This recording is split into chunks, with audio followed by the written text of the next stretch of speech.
Parsha Shelach, the title of the Dvar Torah today is on becoming irrelevant.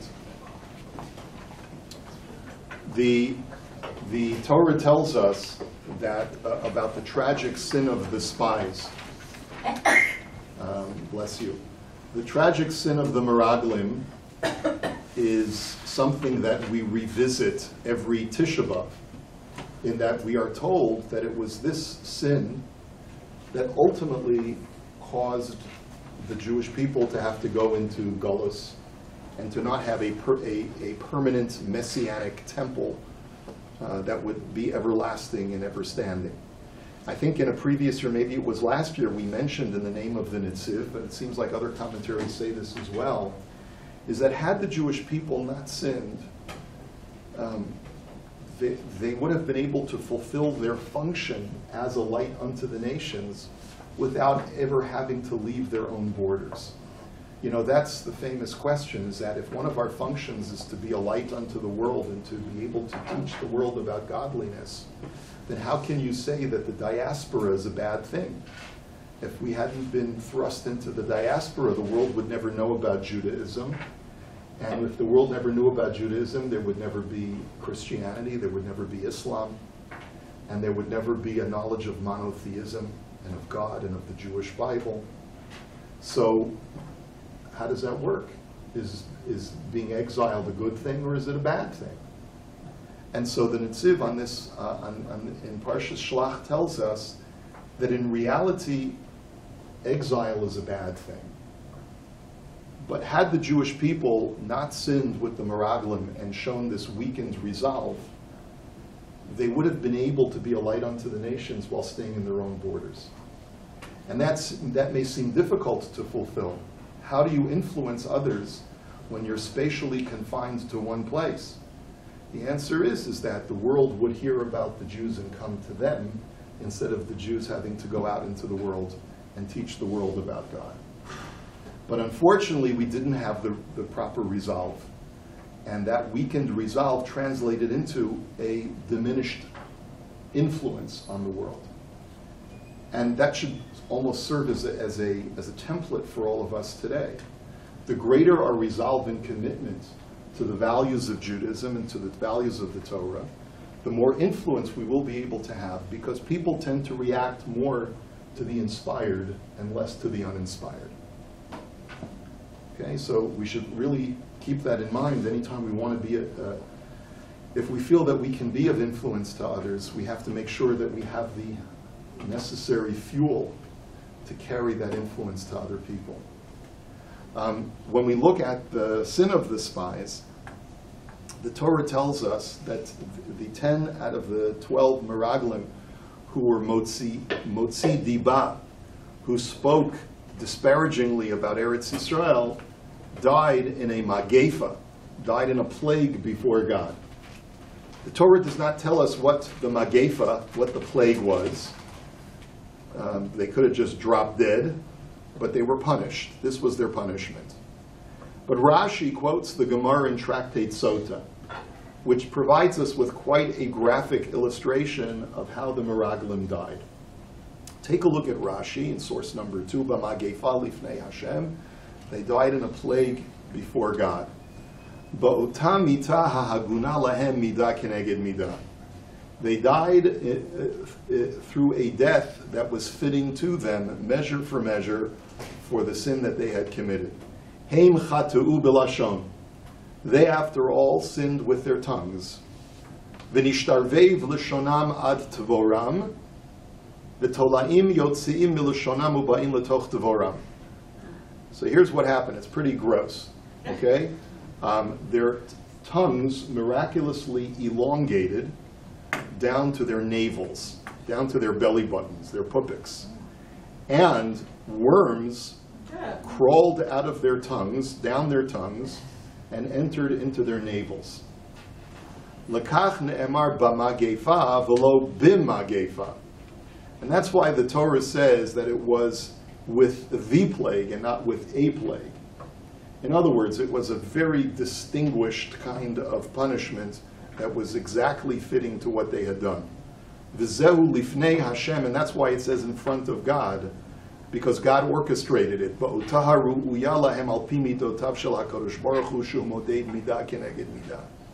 Because it was the very attribute that God uses when he wants to punish the wicked, which is measure for measure punishment. So this is quite grotesque. It's probably more graphic than most horror films that are available today. Although today's horror films, anything goes. So you can just imagine Hollywood with the CGI doing something like this on the big screen. But anyway, so that's how they died. Now, Rashi at least helps us understand why the death was through their tongues, because they spoke Lashon Hara. But what does this have to do with their pupiks? So maybe just tell me that their tongues just got so big that they choked on their tongues, and that would be their death. Why is there this connection that the Gemara is creating between their tongues and their navels? That's the question that we want to address today. Yes? Just remind me what they did wrong. They actually saw the things that they spoke about, right?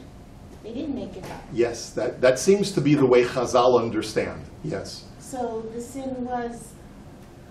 The Ramban's commentary, which is probably what most people think of when they think of the sin of the spies, is that they said, Ephes ki azam.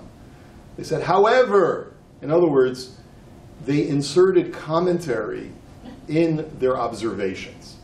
So was their sin really that they didn't think they could overtake them, but when they described what they saw, they really saw They were that? accurate about their descriptions, but their error, this is what the Ramban says, not everyone agrees to the Ramban, but the simple understanding is they were accurate in what they saw, in reporting what they saw, but they added the commentary of the nation that lives there is too strong for us, we're not going to be able to conquer this land.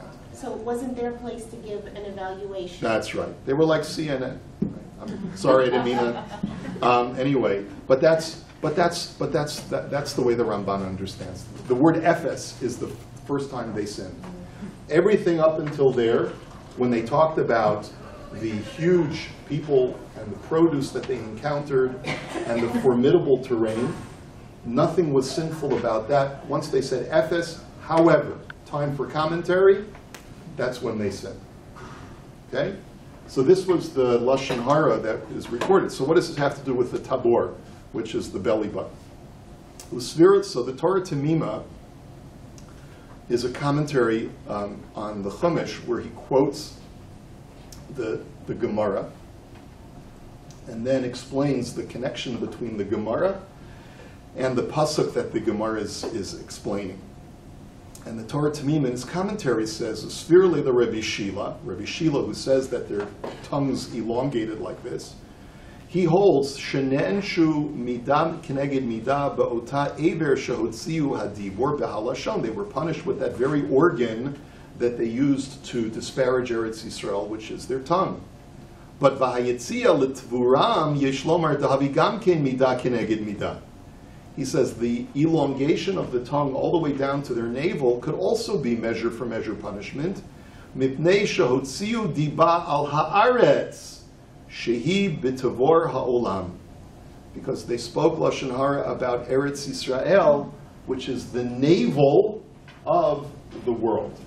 It is the center point of the world. Just like the navel is the center of the body, Kedichsiv b'Yechezkel, Lamidchet Yoshevei al Tavor haaretz v'koi al Eretz Yisrael Yehuyan Sham.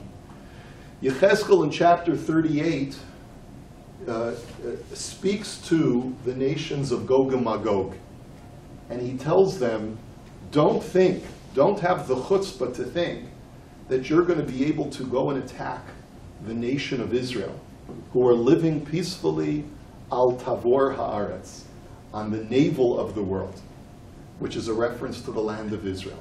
And as Rashi in his commentary to Yechezkel says, al Tavor haaretz, al Gova v'chozek haaretz, it is the high place and the strongest place, the most fortified place of the land, Ketavor zeh shehu emtzai shel adam, just like a navel represents the center point of the human body, think about that Da Vinci sketch, of the human body, right? Where he's got, the person like that with the circle, and just the belly button is right there in the middle, right? That's the Tavor Haaretz. And Umishupa mikol tzadadav. And it is sloped on all sides. In other words, a belly button represents a fortified place, because let's just imagine you're lying down on your back, and your navel is like indented, so it's like a fortified city which is surrounded on all sides. So there you have it, the story of the belly button and its function in Jewish literature. Okay? So that's, the navel is analogous to Eretz Yisrael. And that's why they are punished by having the worms crawl from their tongues into the navel, which represents Eretz Yisrael. I'd like to give an alternate interpretation. Because, of course, I give a lot of thought to these interesting topics. But I want to suggest a different explanation. In last week's Parsha, we read a story about two people whose names were Eldad and Medad. These two people were supposed to have the influence of God, some kind of hashpa'ah from divinity pass on to them. The story basically was the people were complaining, and Moshe basically turned to Hashem and said, Lo uchal anochi levadi laseit et kol ha'am hazeh ki I can't do this anymore on my own, Hashem. Now, why Moshe said that is a very interesting story into itself. He was basically telling Hashem, I was given a job to lead a people that are enlightened and are going to receive the Torah. I am not equipped to deal with the more prosaic needs of a people whose spiritual level is so far below where I am currently. There's too wide of a chasm between my state and the state of the Jewish people. And Hashem said, you're right. And so we need to find intermediary leaders. There are going to be 70 of them. And what we're going to do is we're going to take lots. There are 12 tribes. So we're going to put lots in names. Every tribe will submit 6 names of its selected leaders. And that'll give us a total of how many names? 6 times 12? 72. And then we'll pull out 70 names out of those 72. And the 2 that are not selected will just be not part of this new Sanhedrin that we're organizing. The Torah says, Vayisha'aru shnei anashim b'machaneh. 2 people who knew that their names were put into the lottery decided to stay back. Their names were Eldad and Medad. And the reason why they stayed back is they said, why should we be selected for the Sanhedrin at the expense of those poor 2 guys who are going to be left behind?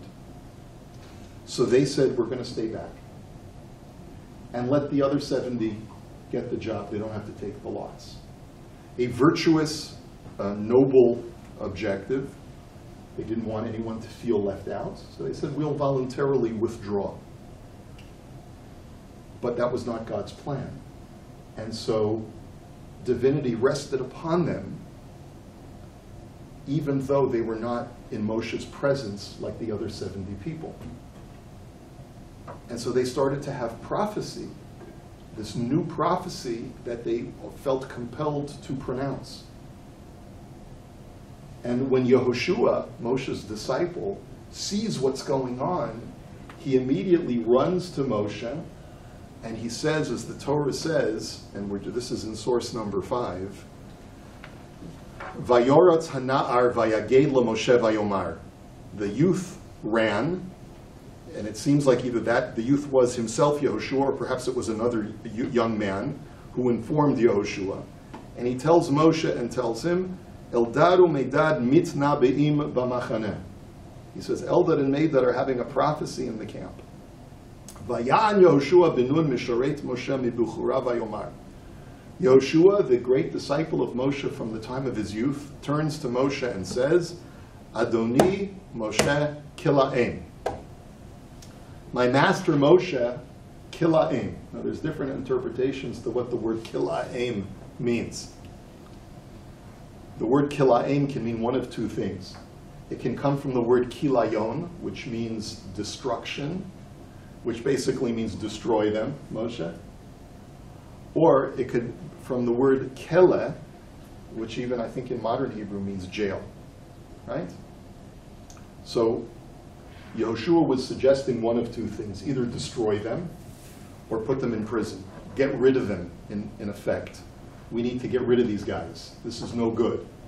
Now, the simple interpretation, the simple understanding is why Yehoshua was so upset was because the other 70 were surrounding Moshe, and their divinity was perceived, it was clear to all that they were receiving their divine messages as a result of being in Moshe's presence, because that's what the Torah says, that God said, I will place my divinity upon you, Moshe, and your divinity that is placed upon you will spill over to the 70 chosen. But Eldad and Medad were not in Moshe's presence, and Yehoshua therefore thought that this was a slight to his master, that instead of them receiving that divine communication via Moshe, they were getting it independently, and this was an affront to the structure of leadership that was currently in existence, that everything happens through Moshe. So we can't allow this. This is going to create anarchy. It's going to create rebellion. It's going to create insurrection.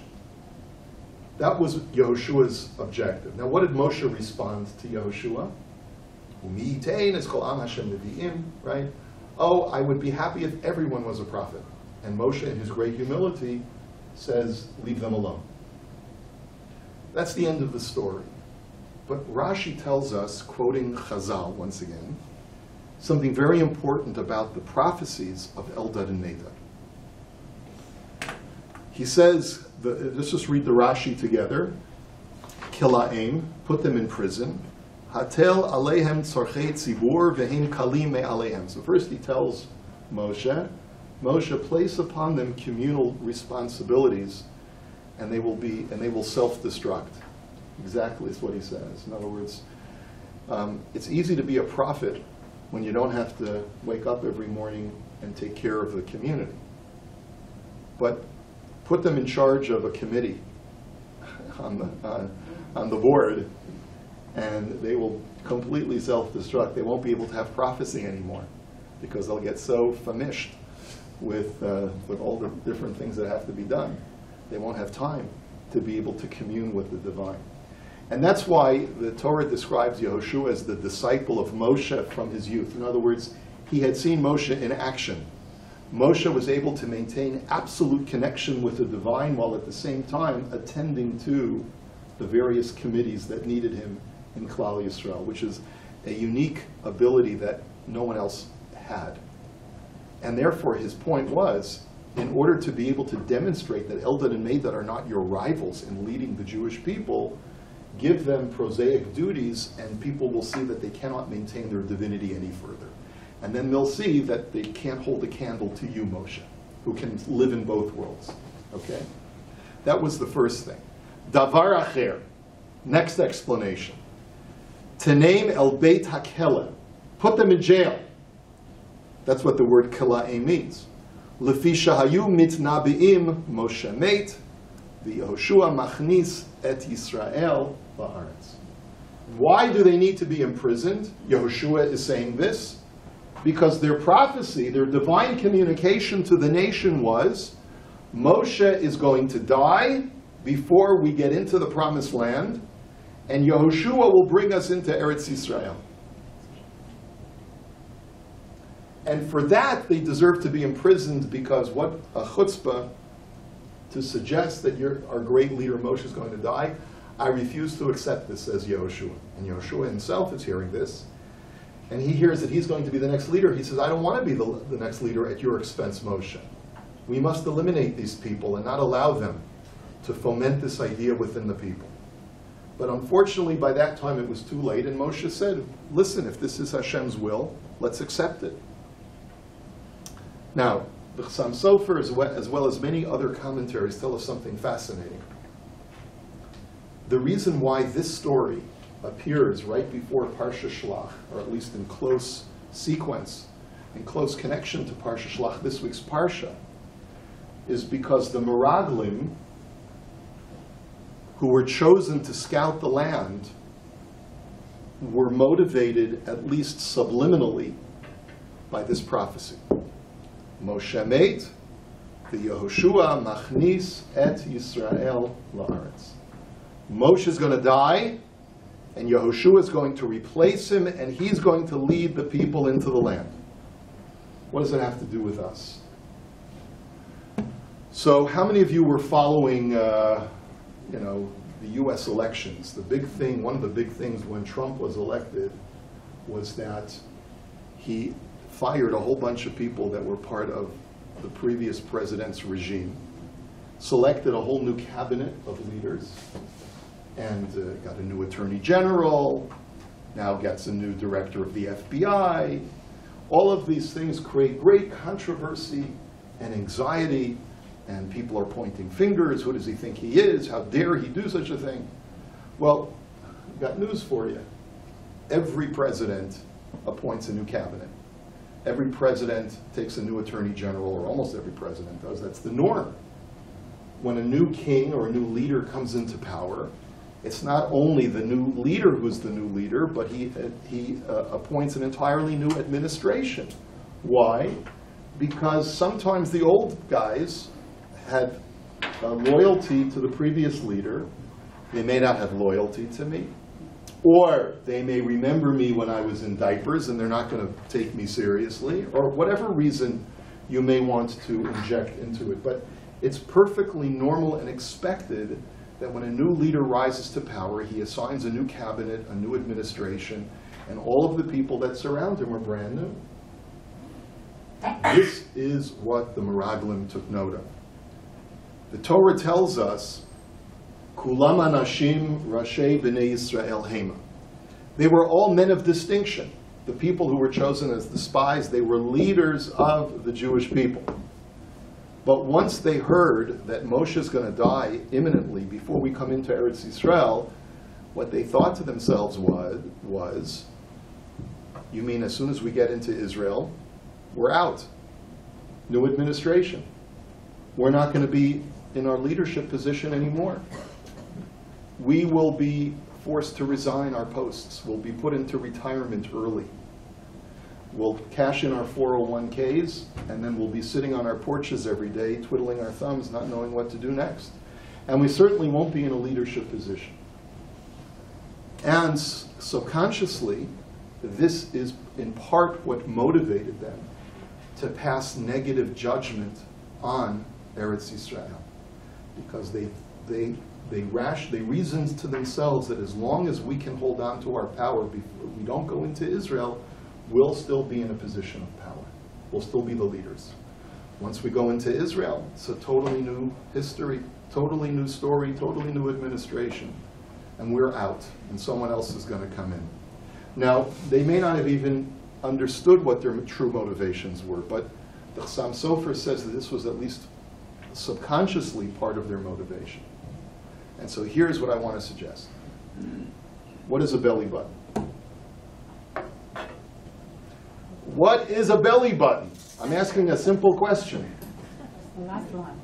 What? The lifeline to the umbilical cord in the baby's throat. Umbilical cord, right? It's the vestige of the umbilical cord. Shireen, do you need your belly button today? It serves no purpose today, right? When you were gestating in your mother's womb, just about 20 years ago, it was vital. Without it, you could not have survived.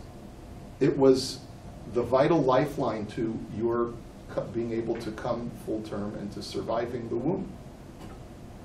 But once you came out of the womb, they cut the cord, the umbilical cord shriveled up and fell off, and all the belly button is a vestige of something that you no longer need. It's a vestige of an obsolete part of your body. And so what Hashem was pointing out to the Meraglim is, it was your fear of obsolescence that brought you to speak Lashon Hara about the land of Israel. It was your own insecurity about being like a belly button, being like a navel, that caused you to sin in the way that you did. Because you were scared of what's going to happen. I'm not going to be relevant anymore. One of the greatest fears that people have, especially as they approach middle age or past middle age, is the fear of being irrelevant. My greatest years of productivity are behind me, and I no longer have anything to contribute. And this creates great anxiety, and it's the cause of a lot of premature death, God forbid, in people who retire from their jobs. Because everyone has this idyllic image of, when I retire from whatever I'm doing, life will be so good. I'll be able to do whatever I want. And that's exciting for about a day or maybe a week. You go and see the world, and then you come back home and you have nothing to do. And you don't feel like you're contributing anything. You don't feel like you're relevant and that you're serving a purpose. And that's why there's this whole, there were a bunch of ad campaigns that I recently saw by Prudential Life Insurance Company about creating your own second chapter. If you have a chance, write that down in your notes. Prudential Life Insurance, making your second chapter. Okay, it's a whole group of small little short vignettes on video online about people who, in later stages of their lives, created an entirely new persona, an entirely new career for themselves, and started something new. I just saw a story online about Kentucky Fried Chicken. Did you see that one? Colonel Sanders was mostly poor for most of his life. He had contemplated suicide as a young man because he couldn't accomplish anything. Finally, he retired from a very grinding, demanding job that paid almost minimum wage. And at the age of 65, he decided when he was able to retire that he was going to try something new. And he had a recipe for fried chicken that he shopped from restaurant to restaurant. And he got about 100 rejections until finally at like 101st, I don't remember what the number was, it was some ridiculous number, someone finally accepted him and took his recipe. And he grew that into one of the most successful restaurant franchises in human history, which is KFC, right? So the lesson was, of course, you can always reinvent yourself, but it demonstrates the fear that people have of becoming obsolete, of becoming irrelevant. When we look at our navels, we're not only supposed to think about Eretz Yisrael, we have to start thinking about what's my relevancy, and am I fearful about becoming a navel? Just clean out the lint, right? Make it nice and clean and get rid of all of the dead skin, and then use that navel to say to yourself, I'm not going to allow myself to fall into obsolescence. I'm going to become relevant. And by becoming relevant, you'll be able to see the world through a totally new lens. The world will not seem negative to you. The world will seem very, very positive, full of opportunities. Sorry, I'm like, did someone want to say something? Yes, Bart. I just want to say, if they're so great, and you hear this all the time, these men were so great, and they were so great, and they with Hashem, they were so great, so wouldn't they know this? Like, it doesn't seem like so way out, far out, like, wouldn't they understand the bigger picture? No, not at all. Because even great people are blind to their own biases. That's the human condition. And that's another important lesson to take. Have a great day, everybody. Thank you.